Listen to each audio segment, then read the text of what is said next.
ಅವರೆಲ್ಲ ಸೇರಿ ಬಿಡ್ತದೆ. ಸೋತಾಗ ಸಹಜವಾಗಿ ರಾಯಬೇರಿಯಲ್ಲಿ ಸೋತಾಗ ಆ ಒಂದು ಸೋಲಿನಿಂದಾಗೆ ರೊಚ್ಚಿಗೆದ್ದು ಅವರು ಆ ಹೆಣ್ಣು ಮಗಳಾದ ಆ ದಿನಗಳಾದರೂ JP ಮೂಮೆಂಟ್ ನೆನಪಿಸ್ಕೊಂಡ್ರಂತೆ ಮುಗಿದು ಹೋಯ್ತು. ನಮ್ಗೆ ಗೊತ್ತಾಗ್ಬಿಡುತ್ತೆ ಎಂಥ ಹೋರಾಟ ಇತ್ತು ಅಂತೇಳಿ.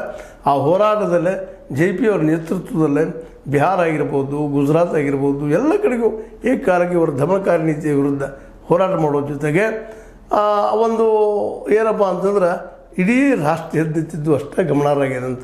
ಈ ಏಕಾಏಕಿ ಎದ್ದಂಥ ಪರಿಸ್ಥಿತಿಯಲ್ಲೇ ಏಕಾಏಕಿ ಅವ್ರ ವಿರೋಧವಾಗಿ ಮತ್ತು ಅಲ್ಲೂ ಆವತ್ತು ಭ್ರಷ್ಟಾಚಾರದ್ದು ಮತ್ತೇನು ಮಾಡಿ ಎಲೆಕ್ಷನ್ದಲ್ಲಿ ಗೆದ್ದಿದ್ದರಿಂದಾಗಿ ಅವೆಲ್ಲ ನೆಲೆಯಲ್ಲಿ ಕೋರ್ಟ್ನಲ್ಲಿ ಏನೋ ಆಗಿ ಅಲ್ಲೇ ತಾವು ಸೋಲ್ತೀವಿ ಅನ್ನೋದು ಅರಿವಾದಾಗ ಸಡನ್ನಾಗಿ ತೆಗೆದುಕೊಂಡ ಡಿಸಿಷನ್ನಿಂದಾಗಿ ಇಡೀ ರಾಷ್ಟ್ರ ನಲಿಗೆ ಹೋಗಿತ್ತು.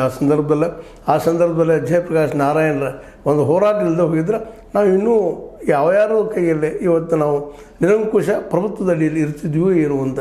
ಆ ಮುಮ್ಮೆಡದಲ್ಲಿ ಅನೇಕ ನಾಯಕರು ಹೊಸ ನಾಯಕರು ಬಂದರು. ತುರ್ತು ಪರಿಸ್ಥಿತಿ ಏರಿದ್ದರಿಂದಾಗಿ ಮತ್ತು ನಮ್ಮ ಪತ್ರಿಕೆಗಳು ಸಹಿತ ಅಂದಿನ ಪತ್ರಿಕೆ ಇಂಡಿಯನ್ ಎಕ್ಸ್ಪ್ರೆಸ್ ಆಗಿರ್ಬೋದು, ಈ ಪ್ರಜಾವಾಣಿ ಆಗಿರ್ಬೋದು, ಮತ್ತಾವ್ದು ಪತ್ರಿಕೆಗಳಾಗಿರ್ಬೋದು, ಕೆಲವು ಪತ್ರಿಕೆಗಳು ಅವ್ರು ಹೇಳಿದಂಗೆ ಇಂದಿರಾ ಗಾಂಧಿ ಅವ್ರು ಕೊಟ್ಟಂಗೆ ಮಾಡಿದಂಗೆ ಅವ್ರು ಪರವಾಗಿ ಪ್ರಚಾರ ಮಾಡಿದ್ದೂ ಉಂಟು. ಇಲ್ಲಂತ ನಮ್ಮ ಕವಿಗಳಲ್ಲಿ ನಾವು ಇವತ್ತು ನೆನೆಸ್ಕೊಳ್ಳೋದು ಯಾವತ್ತಪ್ಪ ಅಂದ್ರೆ ಬೇಂದ್ರೆ ಅವರು ನಮ್ಮ ಇಂದಿರಾ ಗಾಂಧಿ ಅವ್ರ ದೇವಿ ಅಥವಾ ಏನೋ ನವರಾತ್ರಿ ಬರುತ್ತಿರೋ ದೈವಿ ಸ್ವರೂಪಿ ಅಂತ ಏನೋ ಬರ್ಕೊಂಡು ಆಳಿದಾಗ ಅದು ಕುವೆಂಪು ಅಂತ ಕವಿಗಳು ಇನ್ನೂ ವಿಚಾರವಾದಿಗಳು ಅವತ್ತು ವಿರೋಧ ಮಾಡಿದರು ಅನ್ನೋದು ಅಷ್ಟು ಸತ್ಯ.